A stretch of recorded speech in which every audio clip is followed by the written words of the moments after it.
An excavator was driving normally when the road suddenly collapsed, causing it to flip and roll straight down to the bottom of a cliff. Luckily, the operator jumped out just before it rolled, so a tragedy was avoided. After getting the distress signal, Ross and Baldy rushed to the scene in their 1,000-horsepower recovery trucks, knowing every second counts for the locals. Upon arrival, they met the owner, a young guy of only 70 years old. Skipping the small talk, he led them to the crash site. The road along the way was clearly a mess, and 3 seconds later, they spotted the overturned excavator. After a quick brainstorm, the trio realized they couldn't just pull it straight up. The machine was so heavy that a snapped cable would be a disaster. They had to guide it downward instead. Ross and Baldy drove the trucks to the slope below the wreck, while Ross secured the cables. Baldy whipped up a plan.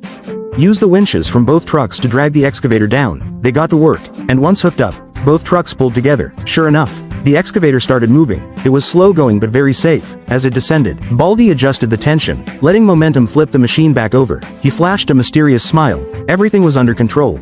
Once they got it down, the next task was uprighting it. They positioned one truck diagonally across and used another construction machine to help flip the heavy excavator back on its tracks. After 48 minutes of hard work, they nailed it. The owner was thrilled because you don't see such a professional crew every day. So, what do you guys think about this rescue?